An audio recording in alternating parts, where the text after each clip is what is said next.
What's going on, guys? Welcome back to another episode of the More Life Podcast. I am your host, Bart Aniston. Today we are here with Gigi from 16 Creative. In just a few minutes, we're going to meet her and she'll be introduced, and we're going to talk a little bit about her upcoming, her current situation, and what she has planned for the future. And I'm really excited about all of these special things that are happening and what she's doing in the community for creatives and marketers all over the world. But first, if you are new around here, again, my name's Bart. I'd love for you to subscribe. If you like what you're listening to, if you've never heard any of our content, if you subscribe, you get to not miss any one of these episodes and all the great information that we're learning from digital marketers and creatives and entrepreneurs and people that are trying to go further, faster, and broaden their horizons with new ways of learning. So do all the things, like, subscribe, share, all those great things. But first things first, Gigi, welcome to the podcast. Thank you so much for having me. I'm excited about this. I'm really happy that you're here. I stumbled across your Instagram feed. I can't remember when, maybe like once, and I didn't follow. But then somehow you came up again, and I don't know if it was a reel or something. I was like, oh, this is the account that I was thinking of. I'm like, I gotta make fine, sure I'll follow. Finally followed. And then I do have, I can't lie, I don't want to lie to you. I do have a standard thing that I say to a lot of people, which is like, if they're cool and I like what they're doing, I always say, I love your vibe. I'm like, wow, like you're doing something that's really unique, or at least, you know, it's something that stands out, because there's so many like templates and people look all the same online. It's very easy to look the same. So we kind of first met by saying, okay, let me press the follow button. Let me see what happens. And I was just so impressed with the content that you were producing. So I was like, okay, I have to invite her on the show. So welcome. Thank you. We're going to jump right in with like maybe some of your background, because even I don't know, by looking on your social media, where you kind of got your chops in terms of design and style, and what that looked like for you when you were coming up. So I am completely self-taught designer. My background is not in design. My background is actually in sociology and neuromarketing. So I'm very obsessed with neuromarketing. It's basically the science of your brain under marketing influence. So all of those cool tricks on, for example, you know, in the casino, you don't have any windows, so you don't know what time of day it is. Or in a supermarket, they put fresh produce first so that you feel good about yourself. Yes. No, so you put it first, or at least in Europe, that's how they do. So you feel good about yourself, and you will actually spend more money on, you know, junk stuff. So stuff like this. So my background is marketing and business, and I worked as a marketing director for a consulting agency in London, and just realized that the corporate world was not my thing. I spent about 2 years working corporate, and just, I think a year in, I was like, this can't be it. Like, this is not what I, you know, studied for, what I've lived for. There has to be more to it. And I was always quite a creative person, but not specifically in design. It was, you know, art and poems and just like being creative as a person. And when I quit my job, I remember I decided to quit my job, and I told my now husband, then boyfriend, I was like, you know what? I think I'm going to quit. It's like, okay, what are you going to do? I was like, I have no idea, literally no idea, but I'll figure it out. I want to help people. I don't know how, but I'll figure it out. And I quit my job. I remember I did so many different things. I had a YouTube channel at some point as a productivity coach. That didn't go well. There is still some viral, not viral at all, some wild video on YouTube of me doing some coaching on productivity. Please don't go and search for that. That's going to be embarrassing. I need to take that down. And I was just trying out different things, and I landed like, basically my past manager, she asked me to design a brand identity for her new business. And I basically went down the rabbit hole of YouTube trying to learn about brand identity and web design. I was like, this is really cool. I can express myself and help people at the same time. So that's kind of how I got into design. I can say that, you know, I had like a crazy passion for it straight away, but it was definitely something I really enjoyed doing. And it was a way for me to express myself and help people at the same time. And very quickly, I realized that design is definitely a skill that you can learn. Yes, it is. But I had business skills that I can apply to my design career that will help me grow further, that will help me connect with my audience better. And I think that this is really when I start connecting the two, so the business skills and the design skills that I'm still learning. I've been doing this for 6 years, and I still think that I have a long way to go when it comes to design skills. But that's when I realized that I have something special and different. And I think that once I start really applying this, that's when I started connecting with my audience and putting out all of this content that I knew resonated with my audience as well, very well, because I started really understanding them better. So that's in a nutshell how I got to where I am. I love what you said there, where you said, you didn't have the natural skills, but you were able to learn them. And here's the thing, discipline is more important than talent. So you can have natural talent, and if you rest on those laurels, if you don't actually develop anything further than that, somebody who is disciplined and continually learning and going through that evolutionary process of self-discovery and refinement will overtake you, and actually pretty fast. It'll happen pretty quick. And I think people think of creative and artistic type roles or position as finite, as talent driven. The most talented and creative person will always be the one who is most successful and is able to land the most amount of jobs. It's not true. The person who spends the most time developing the craft and working in that craft space is going to be the one who is the most successful. That's just absolutely. That's how the world rewards success. It's by the person who shows up. And I saw this once on like an Instagram post. You know how they have reels, and somebody just writing into a notebook that said, like 90% of success is just showing up every single day, right? Like you just need to be so determined. Not even like I'm going to outwork every person to my left and to my right, but almost like committing to yourself. These are the steps or the intentions that I'm looking to make, and here's how I'm going to behave moving forward. Like no matter what, this is how I'm going to live my life, because this is what I want for my career, for my life, my business, whatever it is. So you've been doing this for Absolutely. 6 years, which is really amazing. Yes, well, I would say I quit my job 6 years ago. Okay.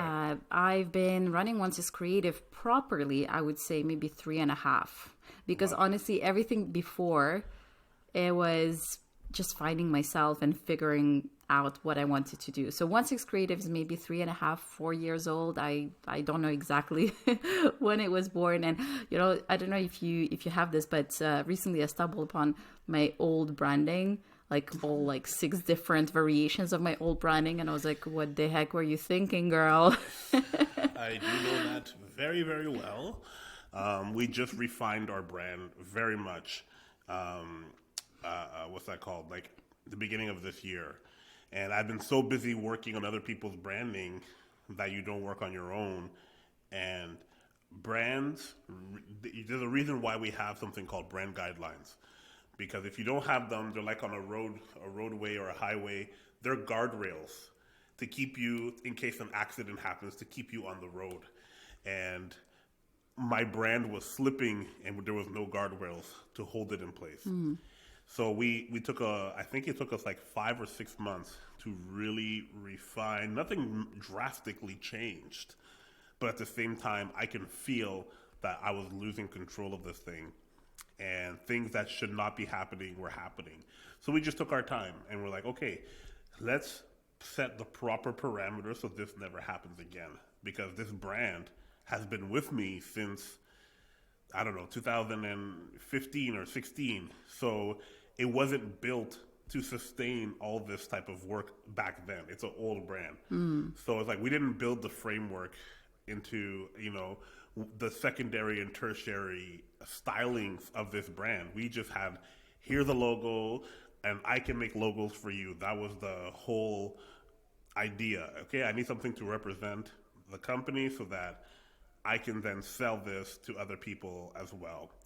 I love on your feed how clean it looks, how great it looks, especially with the content that you're providing. So the question I wanted to talk about is, what made you want to help creative agencies and designers and stuff like that, rather trying to be the creative yourself?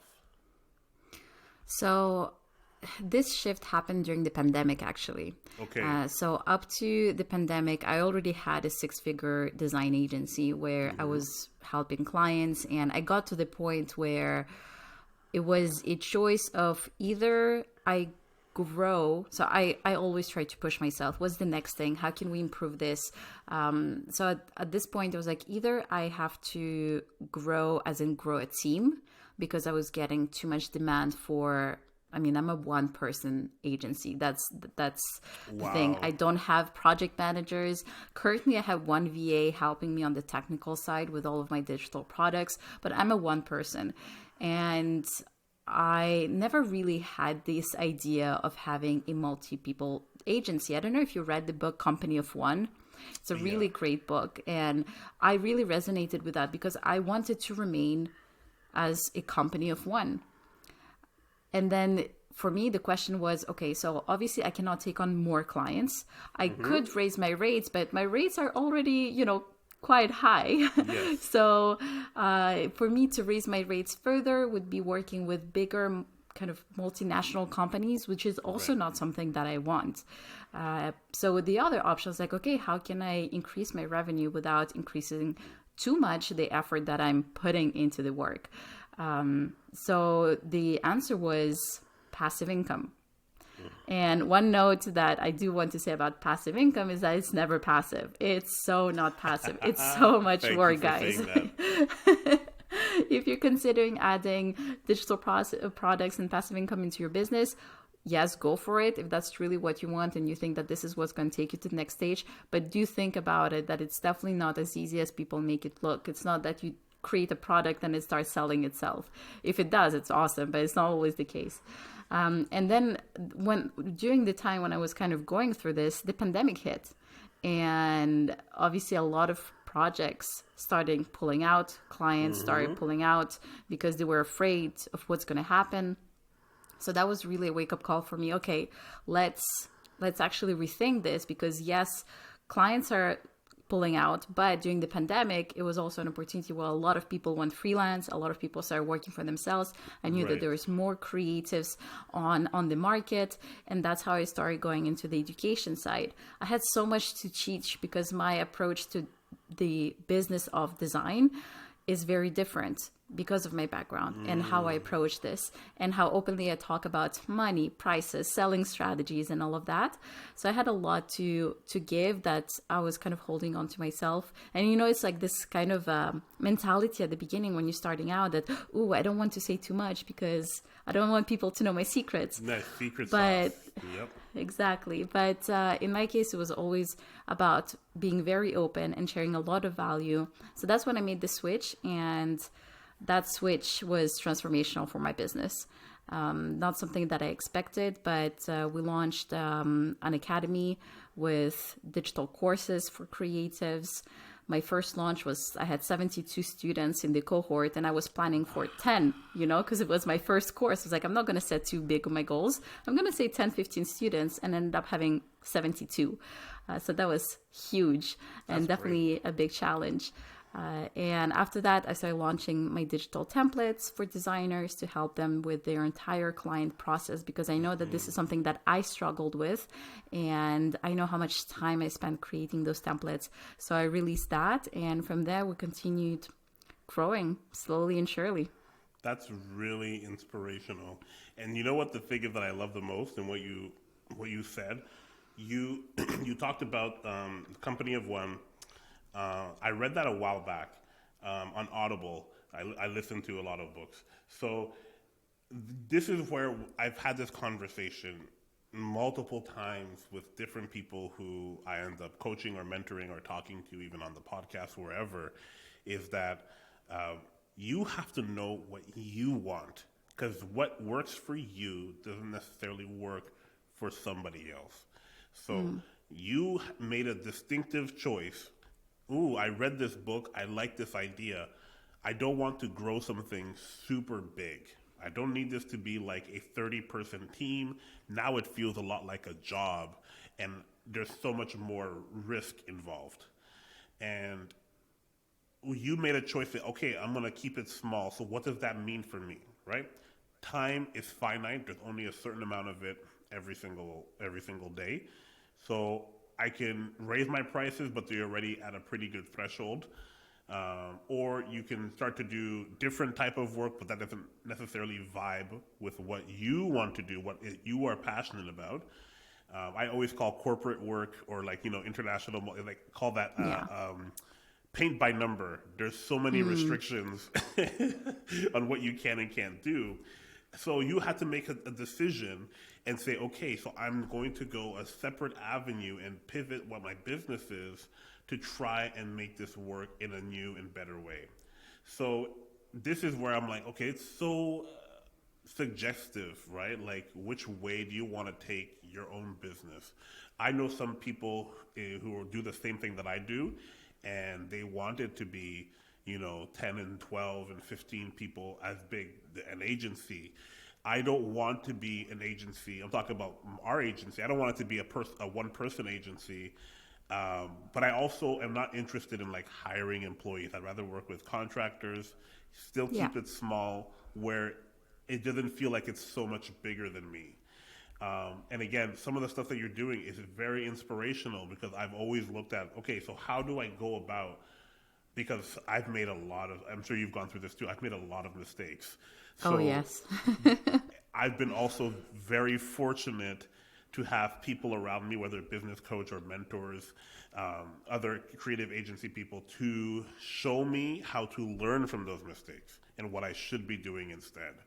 And so I have a lot of written notes and resources and things that I've had to really wrestle with because I was operating at a loss, when you're doing these projects and you didn't know how to have conversations with clients and I'm losing money. So okay, here's how we work this, or how do I build an email sequence when I've never done that before? And it's really important now because I told the client that we can do this and I don't know, the amount of errors that I've made in the last, 3 to 4 years, that's where it's okay, you can leverage what you know rather than what you can do. And I don't know even if we are there yet, myself, where it's I don't know if we're ready to do that. I feel like it's a big undertaking. I would love to know more about your process. How did developing, I think you said you started with a course first? Yeah, I'm there, so I'm going to be selfish. I want to hear about it. So, the thing is, I myself invested in myself very soon when I realized what I wanted to do. So we talked about at the beginning of of our chat, right? That you have to commit to yourself. You have to have the discipline. And I knew for a fact that YouTube Academy is awesome. The problem with free content is that you're not committed to it. It's kind of you sign up for this webinar, for this training, and you end up not watching it. They send you a replay. You promise yourself you're going to watch it one day, and you never do. And that's the problem with free content. So that's why as soon as I figured out that 16 Creative was the avenue for me, this is what I wanted to commit to, I invested in 3 courses that really helped me understand the basics of being a designer.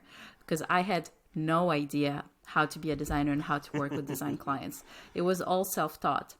And I think because I opened myself to the opportunity to invest in myself, I said, okay, I am going to invest in myself.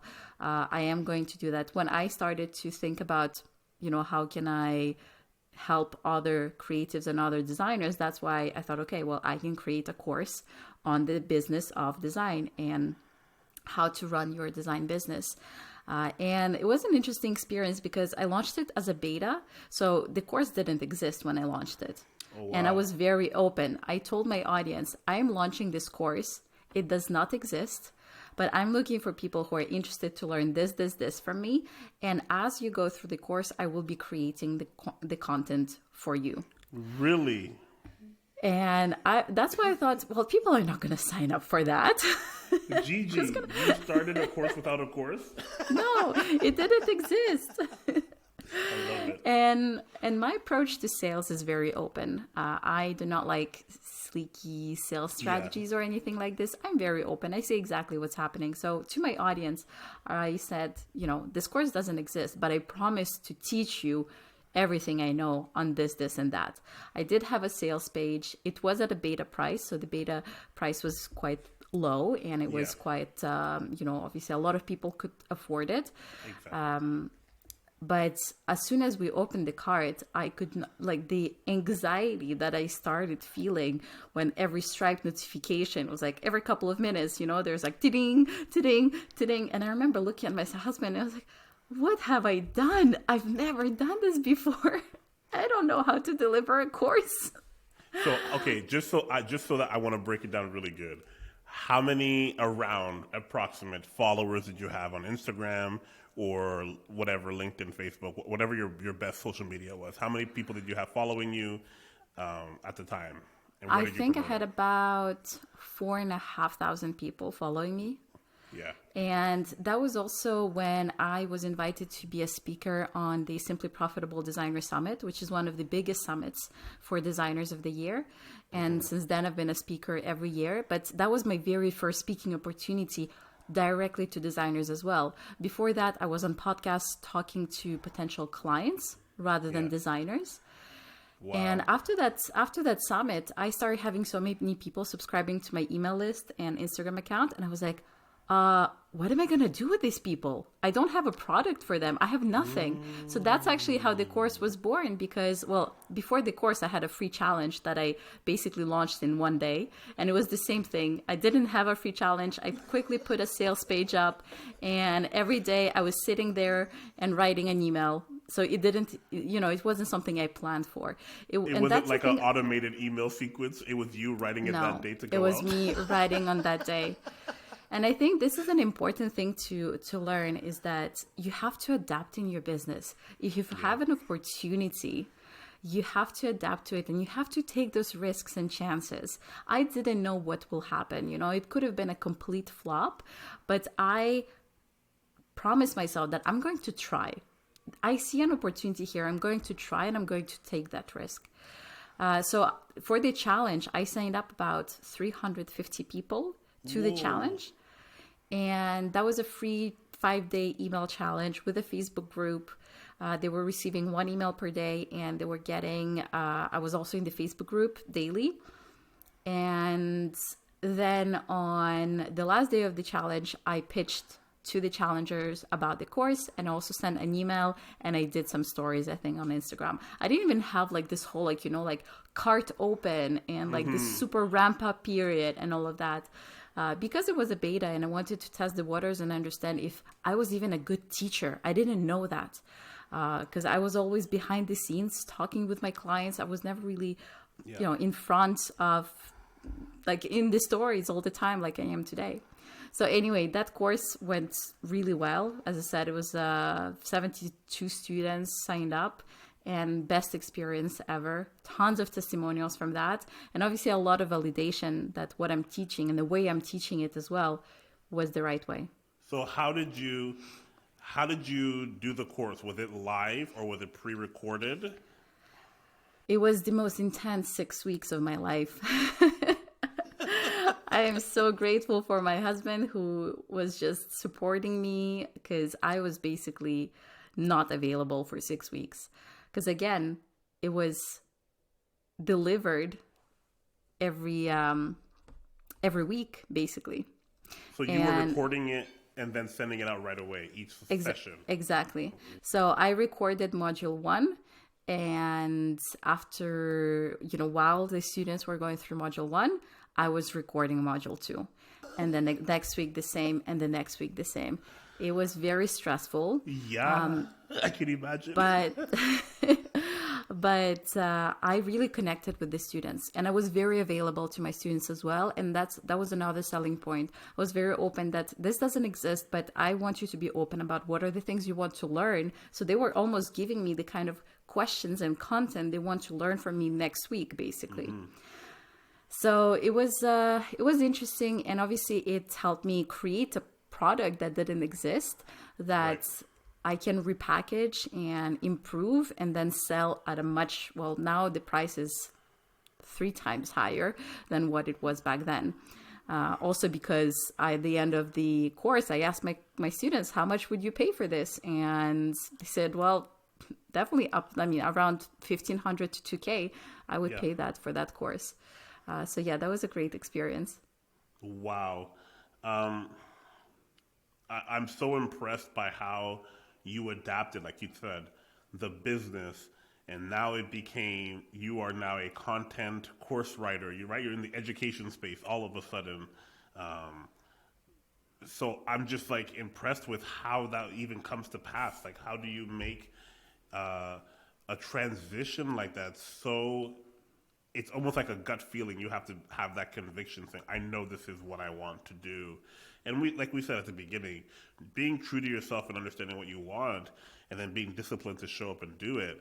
Because I could feel the stress of having to write something every week and develop a course, especially if this is even though people are giving you a little bit of money, you still feel a responsibility that they gave you some money. I want to make sure they leave with something. And this is also, I'm sure as you did, use this as a fact-finding experience where you think, okay, I can now understand what these students need, what are the things that best can support them, and how you can develop the course. And I'm sure you've gone through, um, you've gone through a lot of different. Yeah, I feel like you've gone through a lot of different iterations of the course, but you've developed and grown it to a place where you feel most comfortable about it. Yeah. So, yeah, I go mean, ahead. I think when it comes to especially content, I talk a lot about it with my audience because I think creatives naturally attract other creatives on Instagram, for example. And that's where a lot of creatives, they struggle like, oh, I'm not attracting my clients. I'm only attracting other creatives. And that's where a lot of creatives make that transition into education because they're like, oh, well, my audience is already creative. So I might just like convert them into something. But when it comes to actually that transition, I don't think every creative needs to go into education. If you don't like it, or if you're doing this purely to get more money, I don't think that this is the way to go. As I said, it has to be a natural calling. You have to be passionate about what you're teaching. You can't go into it just for money or just because you already have an audience for that. If you're passionate about actually delivering projects to your clients, working with clients, but you struggle with attracting clients, then the problem isn't that you need to go into education. The problem is in your marketing, is in what you're doing in your business. That's what you need to figure out. Instead of looking for other direction, you need to actually look around you and figure out what is it that I'm doing wrong right now and what do I need to So change. true. So true. Um, I think a lot of people, because it's becoming more popular, it's already popular, doing education for creative, doing education for marketing, for agencies. Um, there's a huge business for that. You see a lot of people who specialize in it on YouTube. You see a lot of people who offer courses and guides. And it does, like, I like personally, I love to talk about business, about developing ideas, and about growing some things that's sustainable and healthy. That's why I started this podcast. This podcast was kind of like me giving back to the community that supports my life, right? Like we do creative agency work, because the podcast does not make me money. It should, but for the amount of information and the caliber of guests I that we know. have on here, it should give me money. It costs me money. But I do feel like it's something that I get to help and educate and teach people in a way that is still minimum effort on my part, having conversations, and then I'm lucky enough to have a team who will chop up and market this to showcase some of the highlights and for people to then pull information out of.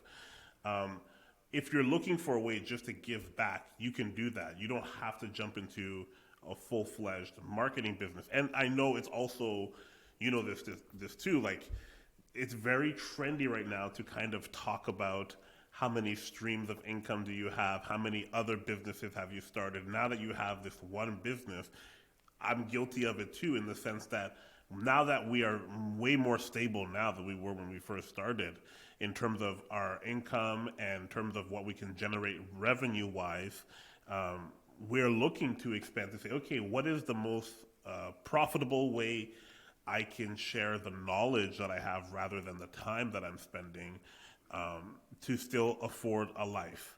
And there's two kinds of people in the world. There are people who are looking to get rich, and there are people that are looking to just live comfortably. You know, a lot of people I just want to be able to afford my bills, not have to worry about money. I'm not looking to make like $500,000 a month. Like, that's not what they're looking. And there are some people who are like, I'm trying to maximize. And by two types of people, I mean two types of entrepreneur or business types. Where the second type is I'm trying to maximize every opportunity to leverage how much money I can make. And you have to also, again, like we've said multiple times, you have to decide what type of person are you. And we had somebody on our podcast a couple of seasons ago talking about what is that victory or success or freedom number. What is the number that is going to require that's going to help you live the life that you want to live? Because for some people, depending where you live, maybe $80,000 a year is enough. And for some people, Absolutely. $50,000 a year. Some people, it could be even less. And some people, it could be, I need to make $500,000 a year. And I'm trying to grow that $500,000 into $2.5 million a year. And that's what they feel that they want. So when you're going into a pivot or a realignment in your business, it always goes back to what exactly you're looking for and what is going to make you the most happy. Because you could have lots of money and not be satisfied and not be happy. I'm sure you've seen this before too. Yeah, and I think especially now, you know how it's so popular to say, you know, buy this course and you'll be able to have six-figure business, or you'll be able to close a 10K project, all those vanity numbers that pretty much like what they're saying is that if you do not have a six-figure business, then you're a failure. You're not there yet, boo, you know? And I think that's why I think it's so important to understand, well, what does success mean to you? And that's why when I'm trying to promote something, I always talk about scaling and growing. Whatever success means to you, that's what you should be aiming for. You can't compare yourself with another designer and thinking, oh, well, they're just shared that they're earning 60K a month. There must be the deal, and I suck because I made 10K a month. 10K is amazing. What are you talking about? So I think you have to be really careful when it comes to numbers. And as you said, you have to also take into consideration every single person's personal situation. I live in Switzerland where the cost of living is the highest probably in the world. So exactly. So my goal, what success looks like for me now, what growth looks like for me now, is very different than when I lived in London without a child 2 years ago. My goals are very different now. So I think all of these things, you have to take them into perspective and think about your personal situation. And also remember that your situation right now is not your final destination. There is so much growth until there. You cannot compare where you are at now to, where you will be in a year if you continue showing up, as we discussed at the beginning of this podcast. Yep. Somewhere in the future, you look much better than you look right now. You know, you just, that's what I tell myself. Sometimes you're like, oh man, I don't feel successful. Sometimes on paper you are successful, but you don't feel successful. Try to remind yourself, okay, no, you know what? This is a moment where maybe there are other circumstances as to why I don't feel as successful as I actually am. And you just have to, like you said, you just have to know where you're at, and that every moment or season is temporary, because a new moment and a new season is, God willing, is going to be the next thing that's going to be happening to you, right? So even though this month could be a bad month, or maybe this quarter is a bad quarter, but next quarter is a new chapter, and you don't know what can actually happen in that. You mentioned even having kids. Kids are expensive. They cost a lot of money. Yes. And they will empty your pocketbooks. I have two of them, and my pockets are both empty. But what I mean to say about that is the priority is different. I will gladly do with less to make sure that they are safe and comfortable. You know, so as long as you understand, again, your priorities about, okay, this is important for me, I love it. Gigi, I feel like I can talk to you forever, so I want to make sure that we're respectful of time, because I feel like we have a lot of similar traits. And being in the creative and marketing space, it's kind of like an insider club or an entrepreneur club where you feel like, oh, you're like me, you're like me. We can talk about business and work all day long because we have a lot of similar experiences. And this is the part where I'm really excited. Again, I'm being very selfish this interview, guys. I'm talking about the things that are most important to me because these are the things that I'm challenged with and that I'm thinking about all the time. And I have this idea for a SaaS project, and that's how I also, found Lola Labs. And I want you to talk a little bit about it because I'm so excited to see Lola Labs, and that was one of the first things when I saw it could have been a post or I don't know how I found this link where I was like, wait, this is a kindred spirit. So I'm gonna introduce it real quick. I use something called Dubsado. I currently am trying to use HubSpot. I tried Pipeline. I just learned yesterday about Close.io. I've been looking for something that's been made for agencies in terms of a CRM or a pipeline or sales solution for a while. I have not been happy. I've been very close multiple times to say, fine, I'll go the route of HubSpot because they're really the only one in the space that can do all the things at a somewhat reasonable price. The reasonable price is like around $1,000 a month, which is unreasonable. Oh my God. That's the biggest, but a few times I've actually thought to myself, oh, am I really going to keep having 30 different accounts on different softwares to make my life, my pipeline and my sales and my projects, all that type of stuff work? And then sometimes it's like, can I afford $1,000 a month to just like give to a That's software? like another kid. That's like having another kid. And the joke is, every time, the thing that deters me every single time is that not only is it $1,000 US, I live in Canada, so that's like $1 million, the dollar difference. Not only is it $1,000 a month, is that it costs around $5,000 for somebody to set it up for you because it's an empty box. There's nothing, no workflows, no automations, no templates, there is nothing for this software. When you get the software, it's empty. So you have to build everything, all your forecasts, your dashboards, everything. And that's where I'm like, okay, you know what? I'm going to walk away. I'm not going to look at this anymore. I'm just going to keep using my lackluster, almost good at some things, really bad at other things, softwares. And then somehow I thought to myself, I'm like, what if I made a software? And then maybe a few months later, I'm scrolling on Instagram and I see your profile. I'm like, oh, she has a great course. I think I'll download one of your resources. And then I find your profile and I see you have something called Lola Labs on there. And I'm like, interesting. I'm very interested. I want to know everything. And it's not out yet. It's, I guess under beta. This year, under 2022. 2022. So I'm going to let you now. This is my backstory. I'm going to let you now speak and talk a little bit about what does that look like? What is the project? How that came to be? Were you similar to me? I want to know everything. I mean, I use a lot of tools in my business. I'm very about streamlining your business and, making it as simple as possible. But the tool that I use currently is also Dubsado, along with some other ones. The thing is, I signed up to Dubsado when they were at their lowest price ever. I pay something very low right now.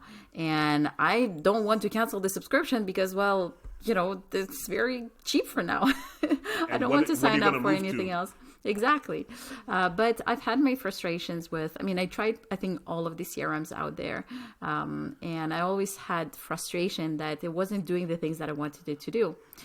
And then, so during lockdown, at the very beginning of the lockdown in 2020, actually, Lucia, who's one of the co-founders, we're 3 people behind the Lola project. She approached me online when I was running an online workshop for a London community. And she basically messaged me afterwards and said, I really love how you talked about processes and workflows. And we have this idea. And I always had an idea in my back end that I wish I could just create a tool that will work for me. but I have no idea how to create a tool. I have no idea how to create a SaaS. It's definitely not my area of expertise, and I just didn't even know who to approach. So she said, hey, can we jump on a call and discuss? And we instantly connected. And they have, so Luca and Lucia, they have a background in development. They have their own agency as well. And we started just brainstorming ideas. And the thing is, our original idea with Lola was to create a project management platform that will actually work for creatives, help them manage their projects better, have them manage also the communication and approval process with the client in a better way as well. And to be honest, that was our original idea, but what happened to LOLAP now is it's so much bigger than that. We are designing really a business management rather than just a project management platform. So besides just focusing on the projects or your project workflow, having a clear timeline of a project, approval processes, your client can get the deliverables until they actually pay because everything is behind a paywall, this kind of stuff, the things that, you need as a creative. So there is that, but there's also the business management part where you can check all of your analytics and KPIs. And basically our goal is to help small businesses start positioning themselves and operating their business from a growth mindset instead of just being in the now. And I think a lot of, especially freelancers, small businesses, when they start, they're focused on the now and on the next sale. They finish a project and they're like, what's next? What's next? The next lead, the next sale, the next project, the next client. This is very exhausting when you run a business like this. And my advice for all those who are listening, you need to start thinking of your business from a growth mindset. Instead of thinking of what's next, think about what you already have. For example, all your past clients already, and start thinking, how can you actually nurture those relationships to grow your business? Because that was my secret to growing my design agency, is to focus on client referrals and past clients. Mm-hmm. So we're also incorporating that aspect. We're helping you learn and teach you how to nurture those relationships with your past clients, which is something that never really happened in the CRM platform, to actually help you think about your business that way. So we are currently finalizing the development, and we're going to start the alpha testing in the next few months and beta testing in summer 2022.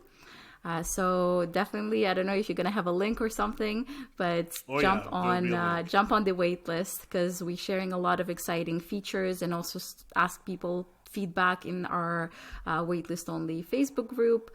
So it's a very exciting project. It's very hard. I've never thought about the complications when you start building a software, all of the logical sequences, what happens if somebody presses this and what happens if somebody presses that.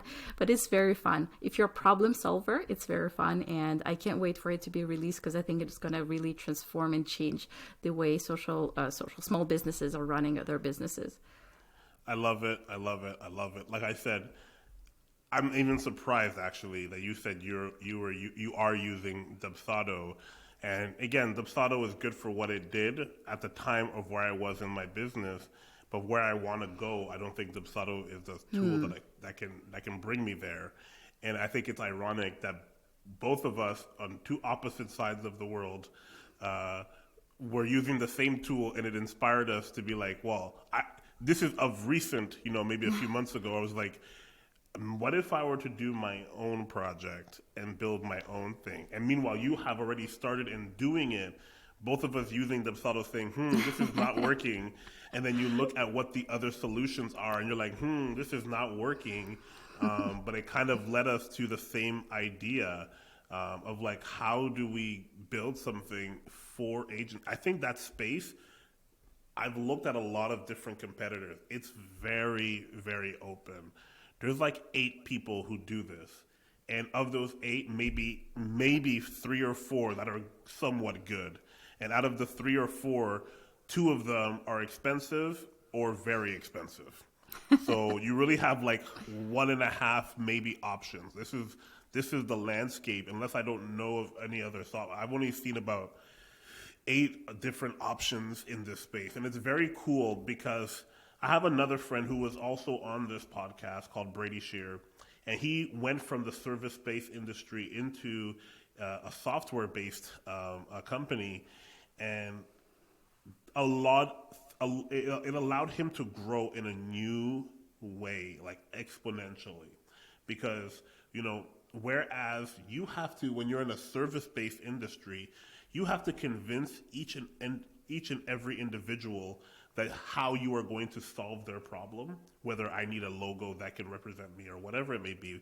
Whereas the software, you create collateral design that explains it super clear, then you can have maybe a demo or whatever. It is so easy for somebody to insert themselves into that narrative of how, let's say, LoLab is solving the problem that the agency is having. So the decision is happening at a much sooner and higher rate, because before now I'm talking with so-and-so, they need to loop in the real decision maker, and then I have to kind of convince them as well and lead them to a decision point.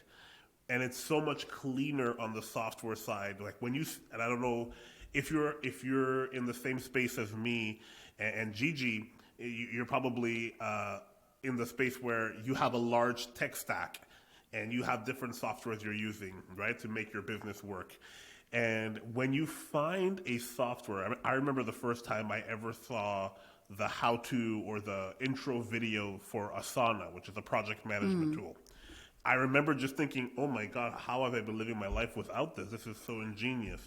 You have that opportunity so much faster on the software side than you do on the individual service-based side, where you can show what it does and people can see themselves in the solution so much faster. And I think that's the best part, is like you're helping people, but the scale at which you get to help people is huge. And I think that's very, very important.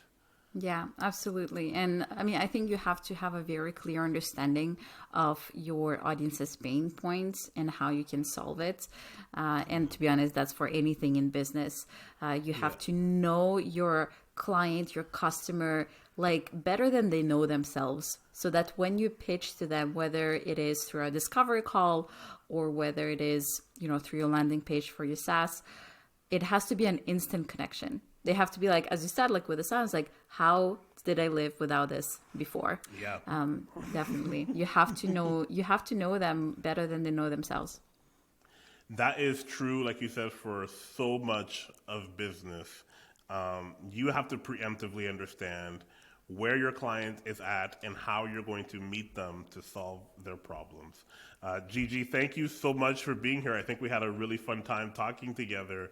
One last time, can you let everybody know where we can find you for your creative resources for agencies and designers, and where can we find any more information on LoLab? Absolutely. So the best place is to follow me on Instagram, 16 Creative. That's the name of my agency. In the bio link, it has all the information you need about my podcast, my course, and also LoLab. So connect with me there. I show up daily, chat with you, and share value. So I'll see you there. Awesome. This has been the More Life Podcast. Peace out.